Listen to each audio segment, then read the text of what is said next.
রাসূল সাল্লাল্লাহু আলাইহি ওয়াসাল্লাম বলছেন, প্রত্যেক মানুষের কিছু ক্লোজ সার্কেল থাকে। যেমন আমরা গত সরকার বলি, এই সরকার বলি, সব সরকারেরই দেখা যাচ্ছে যে প্রধানমন্ত্রী হয় তার নিজস্ব একটা ক্লোজ সার্কেল থাকে। তো মানুষ হয়তো চিন্তা করে যে আমি যদি সে ক্লোজ সার্কেলের অন্তর্ভুক্ত হতে পারতাম, বড় ব্যবসায়ী, বড় পদের কেউ। তো রাসূল সাল্লাল্লাহু আলাইহি ওয়াসাল্লাম বলছেন আল্লাহর নিজস্ব একটা ক্লোজ সার্কেল আছে।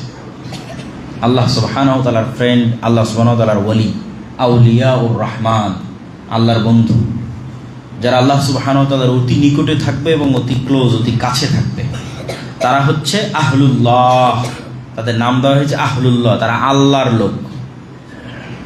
যে উমুক হচ্ছে প্রাইম মিনিস্টারের লোক, উমুক কিন্তু কমিশনারের লোক, উমুক উমুকের লোক, এটা একটা সম্মান, পাওয়ার। তাহলে কেউ পৃথিবীতে কিছু মানুষ আছে যারা কার লোক? আল্লাহ। তারা হচ্ছে যারা কোরআনের সাথে সবসময় উঠা বসা করে। আল্লাহু আকবার। যাদের উঠা বসা চলাফেরা কোরআনের সাথে, তারা আল্লাহর লোক, তারা আল্লাহর খুব কাছের আউলিয়াউর রহমান। রাসূল সাল্লাল্লাহু আলাইহি ওয়াসাল্লাম বলছেন, আল কোরআন হুজ্জাতুন লাকুম আও আলাইকুম। কোরআন তোমাদের পক্ষে দলিল অথবা তোমাদের বিপক্ষে দলিল। আমরা সিয়ামের কথা শুনেছি, এই যে সিয়াম আমাদের পক্ষে সাক্ষী দিবে, কিন্তু কোথাও হাদিসে বলা নাই যে সিয়াম আমাদের বিপক্ষে সাক্ষী দিবে। আর যে কোনো ইবাদতের ক্ষেত্রে এটাই পাওয়া যায় যে সেই ইবাদত যদি সাক্ষী দেয়, কথা বলে, পক্ষেই কথা বলবে। কোরআন একমাত্র ব্যতিক্রম যে যদি পক্ষে না বলে তাহলে কিসে বলবে? বিপক্ষে বলবে, চুপ থাকবে না। কোরআনের বিষয়ে চুপ থাকার কোনো দলিল কোরআন এবং হাদিসে নাই। সিয়াম রেখেছি, সিয়াম পক্ষে বলবে, রাখিনি, কথা নাই। তাহলে একমাত্র ব্যতিক্রম কোরআন। পড়লাম, পক্ষে বলল, না পড়লাম, নাই, না, না পড়লাম, এবার বিপক্ষে বলবে, তাহলে তো বিপদ। এই জন্য কোরআনের বিষয়টি এত সহজ নয়। পড়লাম, পক্ষে বললো, শাফাত করলো, আর না পড়লাম, নাই, জি না, না পড়লে বিপক্ষে বলবে। হুজ্জাতুল লাকুম ওয়া আলাইকুম। কোরআন তোমাদের প্রত্যেকের হয় পক্ষে কথা বলবে, না বিপক্ষে কথা বলবে।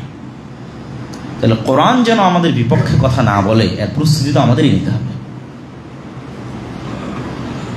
এবং কোরআন কথা বলবে, কথা ঠিক, কেননা কিয়ামতের মাঠে অসংখ্য আমলের বিভিন্ন প্রতিকৃতি এবং বিভিন্ন রূপ আল্লাহ সুবহানাহু ওয়া তাআলা দিবেন, এবং অসংখ্য কিছুকে আল্লাহ কথা বলার শক্তি দিবেন। আল্লাহ বলছেন, আল্লাযী আনতাকাকুম, যিনি তোমাদের কথা বলার শক্তি দিয়েছে। তোমরা তোমাদের আশেপাশে তাকিয়ে দেখো, কত কি কথা বলতে পারে না, কিন্তু তোমরা তো কথা বলতে পারছো। তাহলে তোমাদেরকে কথা বলার শক্তি কে দিয়েছে? আল্লাহ। তো যিনি আজ মানুষকে কথা বলার শক্তি দিয়েছে, তিনি কাল মাটিকে কথা বলার শক্তি দিবেন। মাটি থেকেই তো মানুষ তৈরি হয়েছে।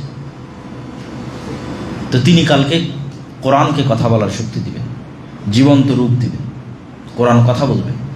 এটা অতি সহজ এবং বিশ্বাসযোগ্য। তো রমজানে আমরা সর্বোচ্চ চেষ্টা করতে হবে আমাদেরকে যে আমরা 5 ওয়াক্ত সালাত যদি পারা যায় জামাতের সাথে সর্বোচ্চ গুরুত্ব দিয়ে, আর 2 কোরআন। কোরআন পৃথিবীতে থাকা এমন কিছু যা সরাসরি রব্বুল আলামিনের জাতের সাথে কানেক্টেড।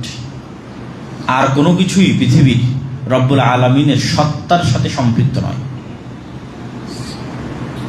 রব্বুল আলামিনের সৃষ্টি সবকিছু তার সত্তার সাথে কানেক্টেড নয়, তার সিফাত, তার গুণ নয়। আল্লাহ সুবহানাহু তাআলার হাত আল্লাহ সুবহানাহু তাআলার সাথে কানেক্টেড, সম্পৃক্ত, তার সিফাত, তার গুণ। আর পৃথিবীতে আর বাকি যা কিছু আছে সব আল্লাহর সৃষ্টি।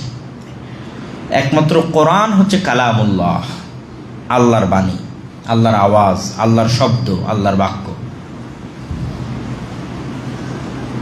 এই জন্য কোরআনের গুরুত্ব সীমাহীন এবং অপরিসীম।